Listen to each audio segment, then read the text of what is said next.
bonsoir à tous et bienvenue dans ce journal. Voici les titres que nous allons développer ce soir. Les habitants de Fa'aïti peuvent à nouveau circuler. Depuis 2 mois, les familles devaient traverser la rivière à pied pour regagner l'autre rive. La nouvelle passerelle est un soulagement pour les riverains, mais ils attendent une solution plus complète. Nous en parlerons avec notre invité, Jordi Chan, le ministre des Grands Travaux et de l'Équipement. Nous en profiterons également pour faire un point sur les travaux et aménagements routiers.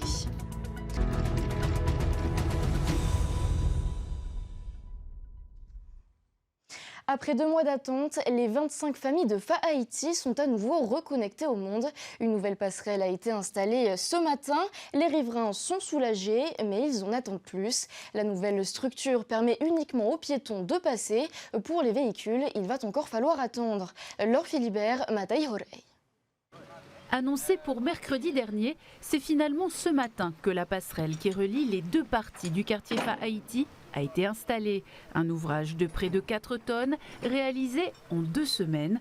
Mais pour la poser, des enrochements étaient nécessaires, puis la construction d'un socle.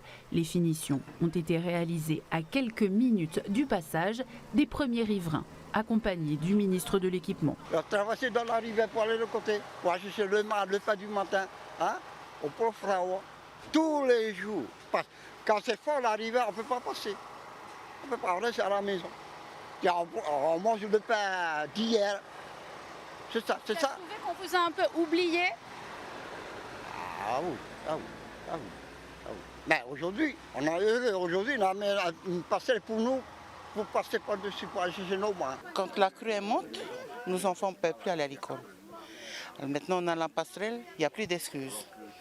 On peut passer par-dessus la passerelle pour aller à l'école. Privés de passage surélevé depuis le 7 décembre dernier, les habitants du Motu attendaient cette structure. Problème, l'accès pour les personnes à mobilité réduite, une question pourtant chère à la majorité, a été oubliée. J'ai ma tante au-dessus, qui est carrément au fin fond de la vallée. Elle est alitée, avec une autre qui est, on va dire, à mobilité vraiment réduite. Elle ne peut pas passer. Il faut peut-être voir améliorer. Et pour moi, là, au niveau de la rive de l'autre côté, passer de ce côté, elles pourront, à revoir sur la fin, quoi. Voilà. Ça n'a pas été demandé quand il y a eu les préparatifs? Moi, personnellement, j'ai suivi les plans qu'on m'avait fournis, je m'en tiens au plan, quoi. Voilà. 73 millions de francs ont été investis pour cette passerelle provisoire dans une zone classée rouge. Malgré les difficultés, les familles n'envisagent pas de déménager. Non, pas du tout. On a vécu ici, on est né ici, on connaît cet endroit. Je ne pense pas pouvoir... je ne pense pas déménager du tout. On va être patient encore pour attendre notre route, notre pont. Parce que vous voyez la voiture, je dois la ramener. C'est une voiture que j'ai depuis décembre. Et je ne peux pas passer par dans la rivière. C'est une voiture qu'on a louée. Il faut la ramener à son propriétaire. À terme, une réflexion sur un ouvrage plus durable doit être engagée pour faciliter la circulation des familles de ce quartier. Vous l'avez vu sur les images, le ministre des Grands Travaux et de l'Équipement était présent sur les lieux ce matin et il est parmi nous ce soir. Jordi Chan, Yaorana. Yaorana Emma, Yaorana à tous nos téléspectateurs. Alors on l'a vu dans le reportage, la passerelle vient d'être installée à Mahaena. Par contre, ce qu'on n'a pas vu, c'est un accès pour les PMR. Est-ce un aménagement que vous envisagez ? Alors effectivement, suite aux intempéries de décembre dernier, il y avait une vingtaine de foyers qui se sont retrouvés isolés par les crues de décembre et il nous fallait rétablir rapidement la circulation pour permettre de les reconnecter à la terre ferme. Donc aujourd'hui, c'est chose faite. On a réussi à construire une passerelle en l'espace de 2 mois. Ce qui est un temps relativement court pour ce genre d'ouvrage. En général, ça met plusieurs années pour construire un pont. On s'est focalisé pour ce faire sur les aménagements qui étaient essentiels pour permettre la traversée, notamment pour les piétons. Et bien entendu, les aménagements PMR peuvent être considérés. J'ai déjà demandé à mes équipes de le faire.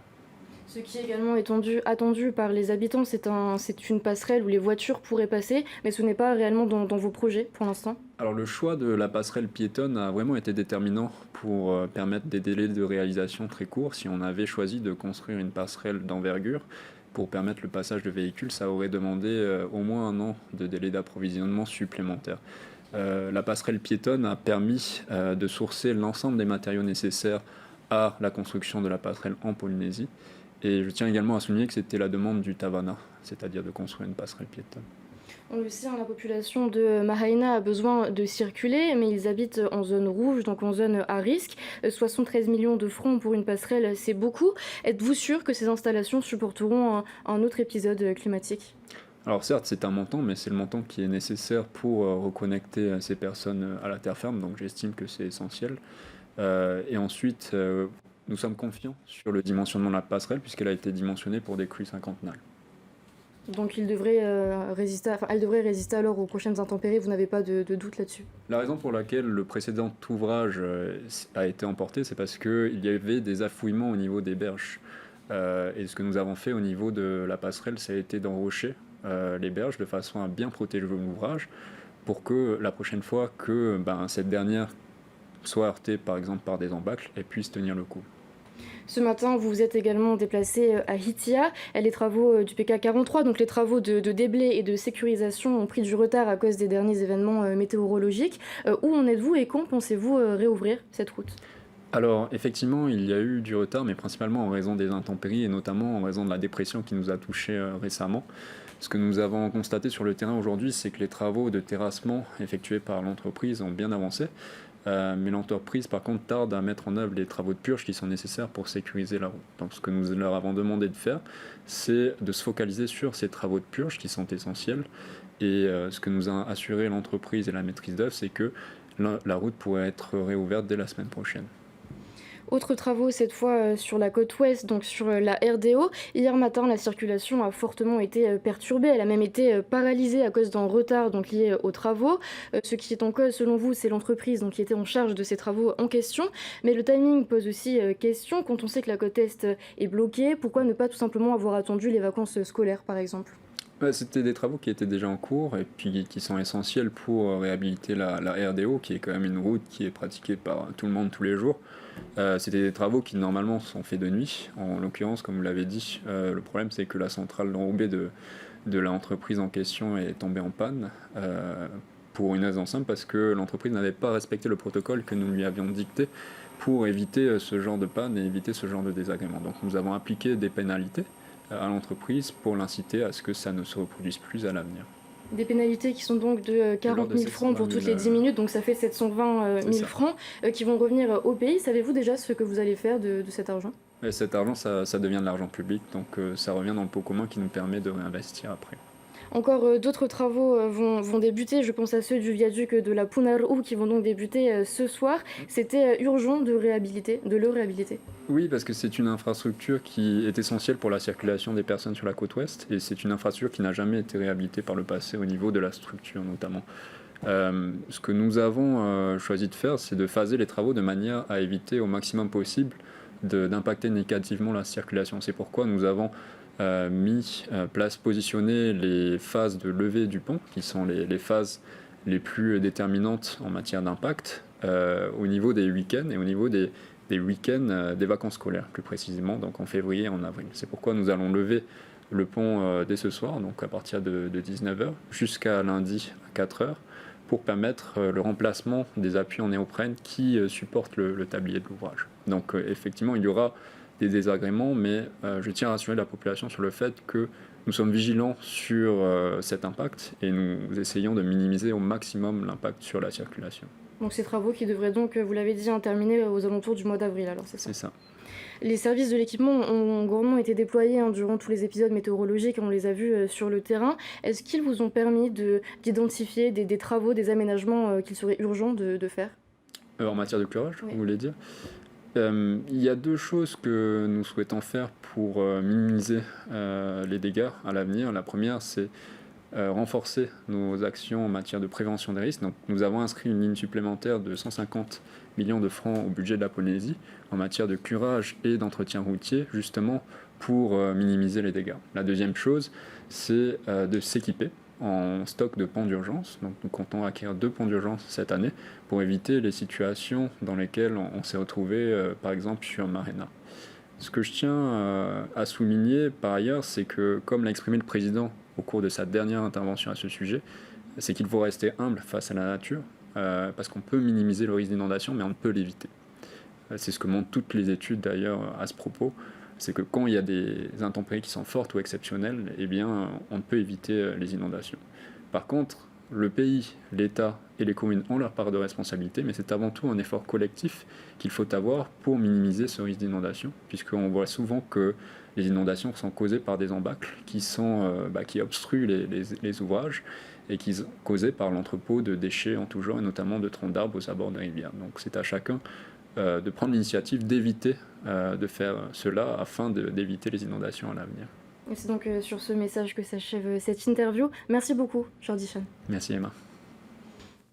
Si le ciel bleu a fait son retour sur une grande partie du territoire, ce n'est pas le cas aux Australes.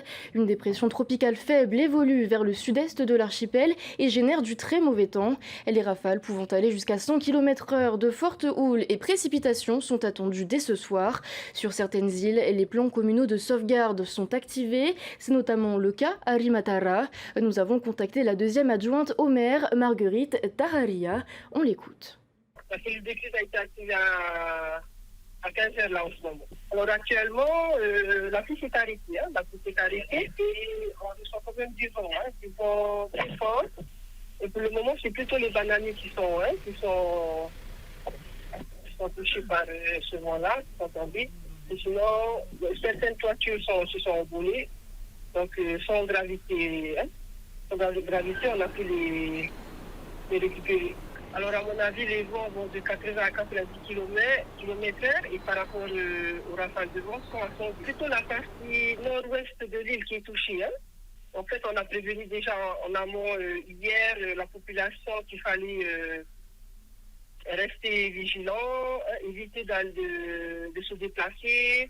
On a également informé la population qu'il y avait des abris de secours dans chaque village, moi, avec les maires délégués. Et aussi les chefs-pompiers avec le commandant de brigade gendarmerie et la police municipale qui sont avec moi. Et il y a des équipes qui vont tourner dans l'île pendant toute la soirée. À Rimatara et Rurutu, la navigation maritime, les loisirs nautiques et la pêche sont interdits jusqu'à demain à 13h. Retour à Tahiti, où s'est tenue ce matin à la caserne Brua une cérémonie d'hommage aux héros de la gendarmerie. En un an, ils sont 14 à avoir perdu la vie dans l'exercice de leurs fonctions. Cette cérémonie, c'est également l'occasion de récompenser ceux qui sont toujours là et qui ont accompli un acte héroïque. Écoutez le commandant de la gendarmerie, colonel Grégoire Demaison. Il est au micro de Thomas Chabrol. Le gendarme au quotidien, il est au contact de la population, il est en première ligne et forcément il est confronté à la violence de la société, quel que soit l'endroit où il sert. Donc c'est quelque chose qui n'est pas présent en permanence à son esprit, mais quelque chose qu'il a toujours en tête et quelque chose qu'il est formé à appréhender. Et donc il y a tout le gendarme suit tout un cycle de formation qui lui permet de se confronter le mieux possible à cette violence. Grande émotion pour l'ensemble des gendarmes de métropole et d'outre-mer, l'ensemble des gendarmes de Polynésie, que de commémorer nos morts, les morts de cette année. 14 camarades qui sont tombés au service de la France, au service des Français.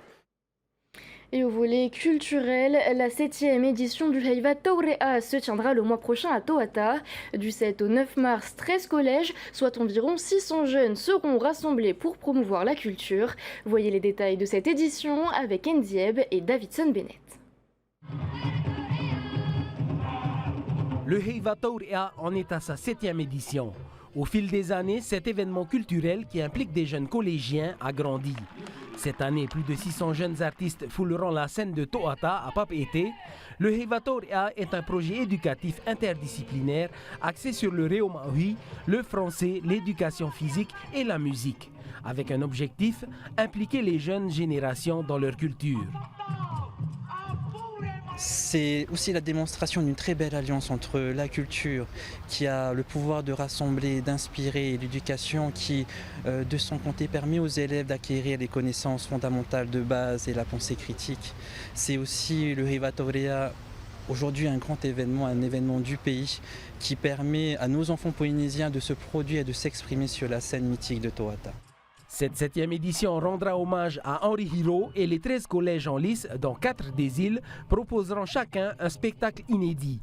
Chaque établissement scolaire participant au Hiva Taurea va déclamer un pé en hommage à Henri Hiro lors de la cérémonie d'ouverture. Et comme c'est un événement fait par la jeunesse et pour la jeunesse, la soirée de remise des prix, la séance de remise des prix sera gratuite pour permettre justement aux élèves de chaque collège de pouvoir tout simplement soutenir leur groupe.